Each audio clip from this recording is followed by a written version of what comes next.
Good morning students. आज हम पढ़ेंगे हमारा नेक्स्ट टॉपिक सोइंग। देखिए सोइंग क्या होता है। Sowing is the most important part of crop production. ये क्या है, क्रॉप प्रोडक्शन का एक इम्पॉर्टेंट पार्ट है।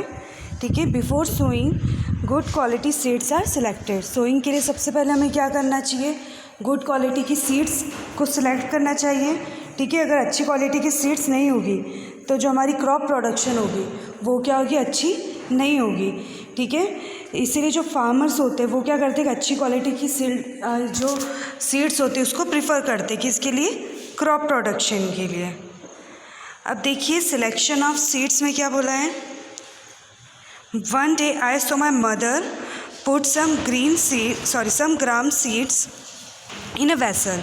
ठीक है, क्या बोला है, एक दिन क्या करा, जो मेरी मदर थी उन्होंने क्या करा, कुछ सीड्स किसके अंदर करी, रखी, एक वेसल के लिए अंदर रखी।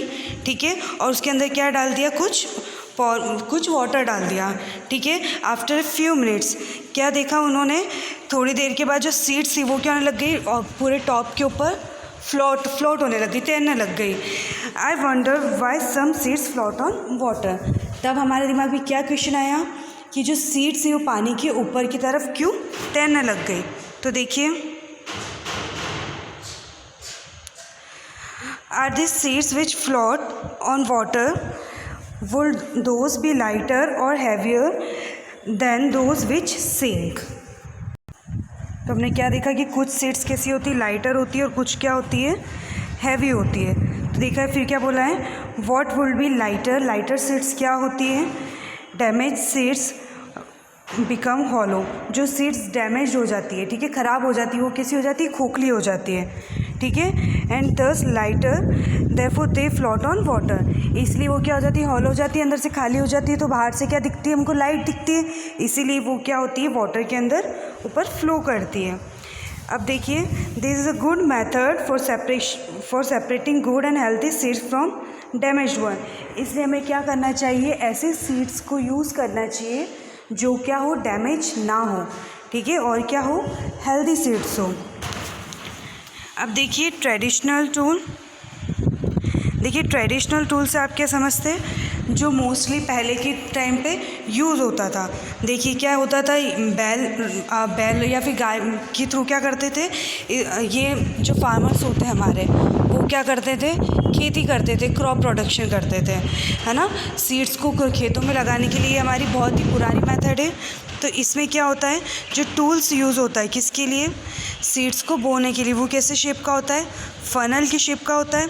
ठीक है, इसके अंदर क्या करते हैं फार्मर्स, सीड्स को डालते हैं और फिर क्या करते हैं। ठीक है, तो जो इनके जो एंड्स होते हैं, जो कोने होते हैं, वो क्या होते हैं, बहुत शार्प होते हैं, जिसकी वजह से क्या होता है, सॉइल के अंदर तक मतलब जाते हैं, और क्या करते हैं, जो भी हमारे सीड्स होते हैं उसको प्रॉपर डिस्टेंस के अंदर बो देते हैं। नेक्स्ट हम देखेंगे सीड ड्रिल क्या होता है। तो देखिए, इसको हम इमेज के थ्रू समझेंगे। देखिए, सबसे पहले देखिए आज की तारीख में क्या हो रहा है, जो सीड ड्रिल है वो मेथड बहुत ज़्यादा यूज़ हो रही है। ठीक है, इसमें क्या होता है, हम ट्रैक्टर्स की हेल्प से इस प्रोसेस को करते हैं। अब देखिए इसमें क्या होता है, जो इसके शार्पर एंड्स दिख रहे हैं आपको, तीखे जो पार्ट्स होते हैं इसके, ये क्या करते हैं, प्रॉपर डिस्टेंस के अंदर हमारे सीड्स को, हमारे जो बीज होते हैं उसको लगा देते सॉइल के अंदर। ठीक है, इससे क्या होता है, ठीक है, प्रॉपर डिस्टेंस पर लगा दिया, और क्या करते, सॉइल को उस सीड से कवर कर देते, ताकि जो बर्ड्स वगैरह है वो क्या कर सके, उसको डैमेज ना कर सके। ठीक है, तो ये आज के टाइम में अब बहुत ज़्यादा यूज़ होने वाली मेथड है। ठीक है, इससे क्या होता है, टाइम भी सेव होता है, किसके कंपैरिजन, जो हमारी ट्रेडिशनल टूल वाली मेथड थी। ठीक है, अब नेक्स्ट हम देखेंगे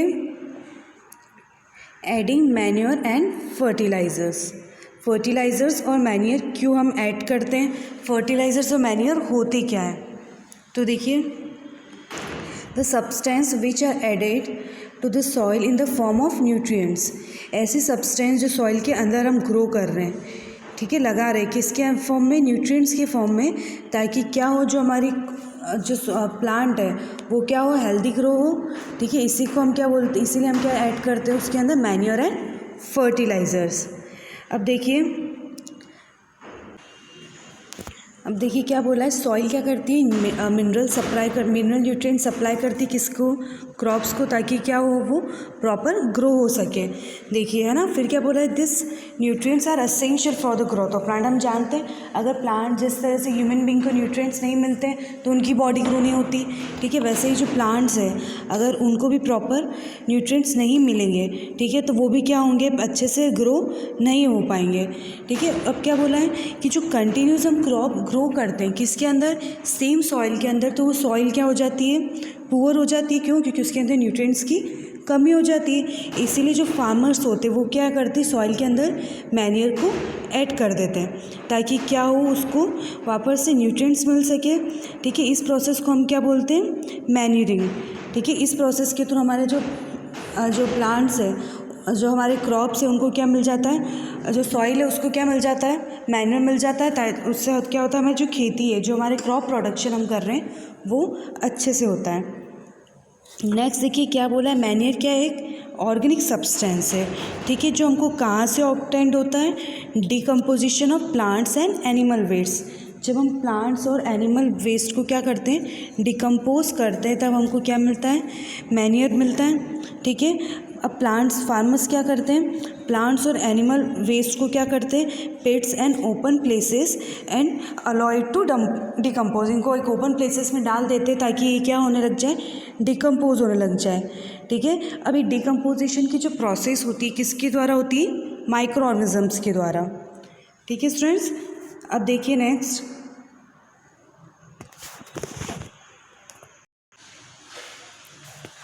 नेक्स्ट, हम किसके बारे में पढ़ेंगे, फर्टिलाइज़र्स क्या होता है। तो देखिए फर्टिलाइज़र्स क्या होता है, ये क्या होता है, केमिकल सब्सटेंस होते हैं जिसके अंदर क्या होता है, बहुत ज़्यादा न्यूट्रिएंट्स प्रेजेंट होता है, ठीक है। ये क्या है, they are different form of nutrients, different form of manure है। देखिए अब फर्टिलाइज़र से कहाँ प्रोड्यूस होते हैं, फैक्ट्रीज़ में भी होते हैं।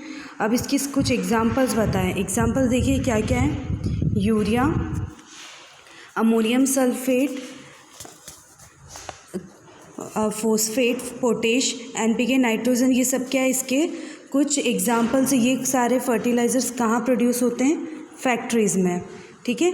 ये क्या करते हैं, फार्मर्स की हेल्प करते हैं ताकि क्या हो, प्रॉपर क्रॉप प्रोडक्शन हो सके। अब देखिए ये फर्टिलाइज़र्स क्या कौन कौन से क्रॉप्स में यूज़ करते हैं हम ज़्यादा, जैसे वीट के लिए पैडी, मैस, ठीक है। बट एक्सक्लूसिव, अगर हम ज़्यादा मात्रा में फर्टिलाइज़र्स को ऐड करेंगे, ठीक है, ज़्यादा मात्रा में फर्टिलाइज़र्स को हम अगर यूज़ करेंगे तो उससे क्या होगा, हमारी जो सॉइल है, ठीक है, वो क्या होने लग जाएगी, ख़राब होने लग जाएगी। अब बोला है जो फर्टिलाइज़र्स है ये भी क्या करते हैं, become a source of water pollution. ये भी क्या एक सोर्स है, किसका, वाटर पॉल्यूशन का एक सोर्स है। Therefore, in order to maintain the fertility of soil, we have to substitute fertilizers by organic manure, ठीक है। इसलिए हम क्या कर सकते हैं, सॉइल इसको सब्सटीट्यूट कर सकते हैं किसके द्वारा, ऑर्गेनिक मैन्योर के द्वारा, ठीक है।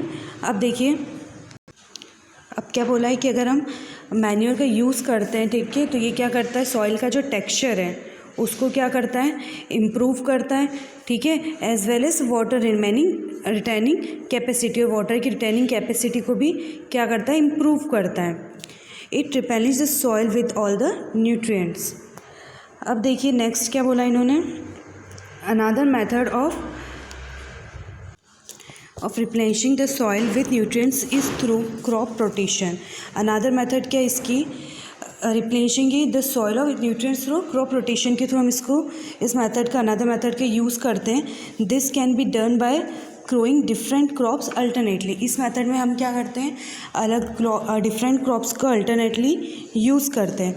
अब बोला जो अर्लियर जो फार्मर्स होते थे कहाँ के, नॉर्थन इंडिया के, क्या करते थे, वो ग्रो करते थे क्या, leguminous as a fodder in one season, ठीक है, एक और नेक्स्ट सीज़न में हम वो क्या करते थे, वीट का यूज़ करते थे, वीट की प्रोडक्शन करते थे, ठीक है। This help in the replacement in the soil with nitrogen.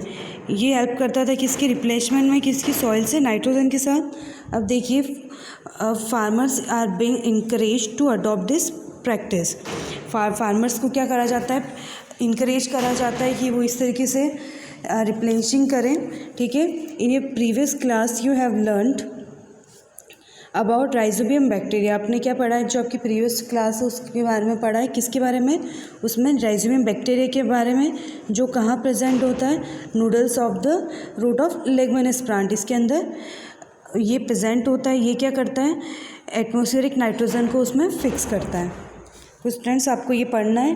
कल हम नेक्स्ट पढ़ेंगे advantage of manure and irrigation, ठीक है, और इतना आपको इसकी प्रैक्टिस करना है।